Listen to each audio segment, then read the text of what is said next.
Hi, this is Kevin Lee with the eMarketing Association. I'm here with Hunter Fine, who has been active in creative for a long time, but in the news recently as a result of a whimsical project called Space Jam 2, which took advantage of an unclaimed domain name. So was Space Jam 2, Hunter, a boredom issue, or you guys seriously thought Warner Brothers would reach deep into its pocket, or some combination of both?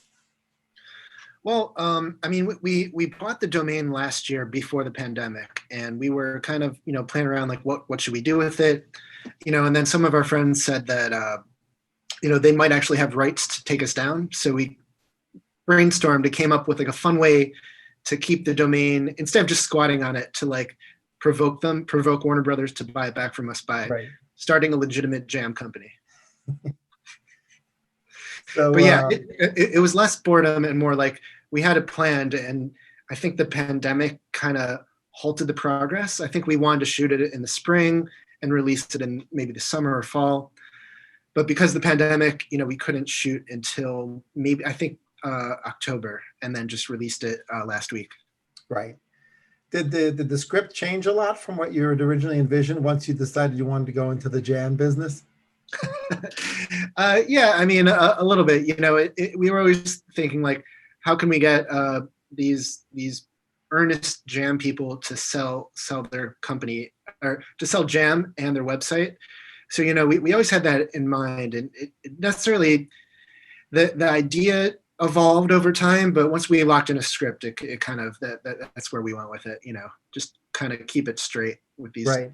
not go over the top. Just have fun with them playing it for real, like they're really selling their jam. Cool. It came out great. I liked it a lot. Thank you. You mentioned that a portion of the proceeds, should you end up getting a sale, would go to a nonprofit. Had you thought about whether that would be your choice, Warner Brothers' choice, or an agreed upon, mutual agreement on that? Yeah, our plan right now is a mutually agreed upon charity. I mean, there's a couple of really good ones that are related. Like we looked up, we found a Right to Play, which helps kids like all over the world. I think in emerging markets too, just play sports. It funds their programs. We thought that was a good one. But yeah, if Warner Brothers or whoever buys it, we're hoping to agree on a good charity to send the money to. Right. Worst case scenario, you're in the jam business for a little while. Yeah, worst case scenario, we have a high profile URL and just keep selling jam. Yeah. So, hopefully you'll have your spike in sales during the movie release if Warner Brothers doesn't show up. Yeah. So, one thing that you mentioned, I think in the media post coverage, was that you guys produced it on a shoestring budget. And these days, pretty much everybody seems to be working on a shoestring budget. I think some marketers are taking advantage of the acceptability of, let's call it, authenticity in video shoots, right? And the fact that production values don't necessarily always have to be super high, but you guys actually did, do a great job on the production values, I think, in the spots that you shot. So, what's the secret? What's the secret to shoestring budgets, other than hiring yourself and Pete to do the ad? Well, Pete is represented by a commercial film director agency, so he has a lot of tools at his disposal. But I think what happened, and it's more on him than me, he called up all of his friends and got favors. So we had a professional DP, a cinematographer, and he brought his camera. We did pay for like a whole crew. We shot it like almost the way you would shoot a real commercial, but with a skeleton crew. I think there were maybe 4 people there. It was in LA, so I was like calling in from New York. We did that whole remote shoot kind of thing. But basically, I think the secret is Pete just asked his friends for favors. So, we got an amazing editor, this guy Nick Divers from Mackenzie Cutler, and he gave us a good rate. And he really helped. He was our third bandmate. Basically, the editing really excelled from him. So basically, Pete just calling in these favors, low crew, was still trying to get a high production quality. It was tough, but I'm glad you liked it. I think we pulled it off. You know, the goal wasn't to make it look like cinematic, but make it look like these local jam farmers actually made the commercial, which is a little forgiving. So, you know, because the goal was to make it like they put together this commercial, it didn't have to be 100% finished, and I think that helped us out. But yeah, it definitely like. I don't want to say how much it costs, but it wasn't as much as a commercial film budget at all. You know, Right, like right. 30. I've been on 30-second commercial budgets, and they've ranged anywhere from 100 to like 500,000. This one was nothing compared to that. You know. Right, right. So the one thing I was hoping to see actually on the YouTube channel was a lot of times when an ad age or an ad week profiles a particular commercial, underneath they put all the credits in, just like the movie credits, right? So I was actually sort of hoping to see who else was involved, including the artists themselves. I didn't know whether you actually found jam farmers and these guys were legit, or whether you cast for them. But in either case, I was sort of hoping to see everybody in the credits, almost like a little IMDb listing for the spot. But that wasn't on the YouTube, so just my particular preference would have been to see it. But so if you have all that info, I think that'd be a cool thing to add to the YouTube spot. I think, yeah, we already talked about that. You know, we definitely want to give credit where credit's due. So I think we're gonna put that on the website. There's a press, a little link for the press on spacejam2.com, and I probably in the next couple of days we'll add on everyone's credits, because for sure we had an amazing colorist and a sound mixer. Right. There's so many people that helped us out. You know, it discounted rates just to get it done.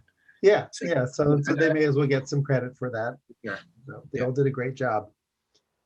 Well, your LinkedIn profile indicates that you have a strong preference for incorporating humor into marketing and advertising.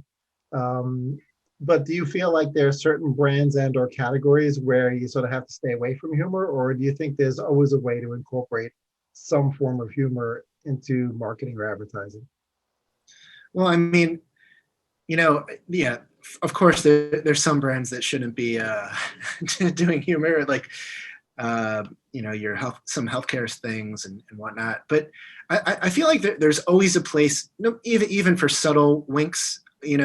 Some serious brands like Chase or whatever. You can always do a small amount of humor or have some fun, make something charming. But in my career, what I found is brands that don't do humor aren't willing to take risks. So, for example, a long time ago, I worked with this ad agency called BBDO, and they had FedEx for a long time, and FedEx was doing some amazing comedy work. And then slowly they decided they didn't want to do comedy and they wanted to be more serious, and that's fine with them. But I feel like they lost some like brand power by not doing comedy anymore. Like people look forward to seeing their commercials, and then maybe I'm not sure if it was increasing sales or not, but once you decide to not do humor anymore, it kind of you lose some. Maybe there's a short-term increase in sales, but you'll lose like the longevity of the people who look forward to seeing your ads and have more association with them. So I believe that like there is a chance for every brand to do humor, but if you're going to do it, stick with it, or ease your way into it, try it out. Like, I've definitely worked on brands big and small. And like I said before, I think the brands that are able to take the risks and do the humor end up being more successful. Right. Well, as far as longevity of humor in a brand, I think there aren't that many that have the longevity that Geico does. Oh, for sure. Incorporating humor into the advertising for as long as I can remember. Are there any cases where you can think of ad campaigns where brands attempted to use humor, but it was a fail and actually ended up being a risk they shouldn't have taken? I've been thinking about that one for a while. Man, I can't right now. I'm sure there's a few. Do you have any? Can you think of any? I actually couldn't think of any off the top of my head. I guess we maybe purge that stuff from our head as soon as we see it. Oh yeah, I mean I think sometimes you can be cringeworthy and it ends up coming all the way around where it becomes good again. It's almost like campy. So there have been a few situations where it's like they use, for lack of a better term, dad joke humor, right? Oh, in the totally. end. Yeah, yeah, infomercially kind of things. But Yes. I think we both answered your question too. We can't think of any brands that have done bad humor because they're so forgettable. You know? Right. What one thing, obviously, the range of comedy and humor is spans across a lot of different styles and types. I mean, you've got, satire, parody, and irony. You got screwball, situational comedy, dark and slapstick. Plus you can sort of mix them up sometimes. So, if you get the creative brief and you're sort of given liberty to go a bunch of different directions on that, how do you decide which form of comedy to weave into the script or the ad that you want to create? Yeah, that's a really good question. I feel like most times the strategy, like what you're working on, kind of dictates it. So Right. I never go into something thinking like, hey, I'm going to do dark comedy, or this is going to be a parody commercial. It's more like, on the agency side, we have strategists and planners, account people. Like we get briefs on, okay, we need to advertise this product. They want to do something around the Super Bowl, whatever it is, and then me and a partner or my team will just brainstorm. It's not like we're choosing one type of comedy over the other. It's more like, what's appropriate. So Right. For me, my personal favorite thing to do is more dry stuff, stuff where, like spacejam2.com, where people play it really straight, but it's really like a screwball, or it's really weird. I prefer stuff like that, Right. but not always. Sometimes you really have to be like over the top, and that's why it's funny. I think the advertising strategy kind of helps dictate what type of comedy to deliver. Right. Right. So it's almost like it just comes to the team or yourself as you're sort of working through it. Yeah, usually. Right. Yeah. So increasingly, a lot of brands have often used paid spokespeople, typically from like sports or Hollywood or music. But over the last few years, it sort of gravitated into this world of influencers, right? Many of whom have their own screen presence. And for some of the work, my agency did it is done with influencers. A lot of them do not want to get a script, right? They're almost like the DJ that's going to do the live read, but they're going to just sort of, they just want to know, what are you trying to get accomplished? They want to take it in their own direction. So um, either they want to go off script or they just want talking points. So how do you inspire those kinds of actors, for lack of a better term, when they're influencers and they're going to ad lib a big chunk of what happens, and it may end up being way better than you expected. So how do you inspire them to sort of stay on message, but personalize it to where it resonates with their brand and the client's brand at the same time? Well, I mean, in the few scenarios that I did get to work with, like celebrities or influencers, we have them do our version first, and then we have them do their version. So it's Right. like, hey, even if you don't like the words that we wrote for you, let's just get our version in the, let's do it once or twice, and then spend the rest of the time you do it your way. You add your flavor or whatever. And I feel like it's funny that you brought this up, because I feel like the people that have a problem with that are people at the bottom and people at the very top. You get an A-list celebrity, they don't want to read your script, like they want to write their own thing. And then the influencers who are like, come on, dad, come on, boomer, like I'm not reading this trash. So but like most of the people are professional that you've dealt with, and they're mostly reasonable. But it's weird. I haven't done too many like straight influencer stuff. Like all the influencer stuff I've done has been like, hey, can you do this for us? Here's what you have to say or whatever. But imagining like the next 5 years of working with these TikTok stars and stuff, it'll be really interesting to see how you manage them. Like if you have an advertising strategy, like how are they going to get that across, without looking fake or forged or like a shill, because I know, like if I see an influencer or somebody like that and they're clearly like doing an ad, you're like, oh, come on, they sold out, like, and it wasn't even worth it, so I think it would be really interesting to see how brands and influencers can work together, or brands, and people of clout. it's gonna be really interesting, you know. Yeah, I actually did a fun experiment myself because I'm launching the first property of Giving Forward, which is the nonprofit I run, in January. And so we had the beta up, and I needed some promos. And Cameo was running a special on Black Friday. So I figured, all right, I'm going to drop, I'm going to do 3 cameos each at $50 a piece. And I had Perez Hilton do one of them.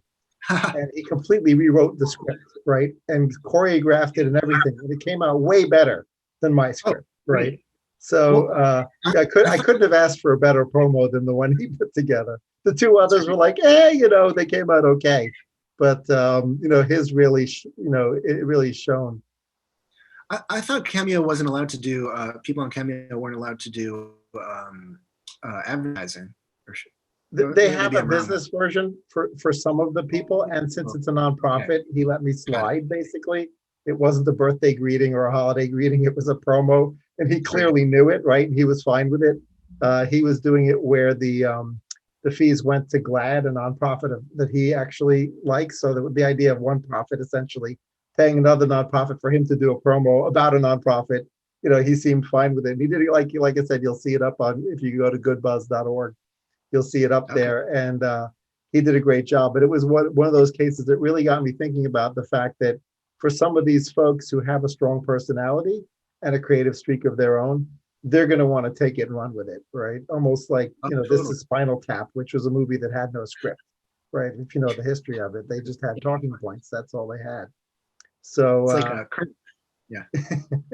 So I appreciate you brainstorming with me about sort of creativity and advertising and thinking about where the future goes as more and more sort of non-traditional actors start getting involved in, potentially producing what passes for an ad spot these days.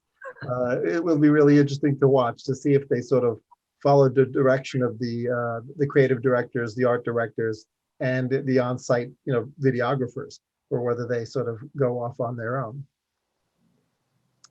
So yeah, I guess we'll find out. Exactly. Thanks so much for joining me. Yeah, thank you for having me.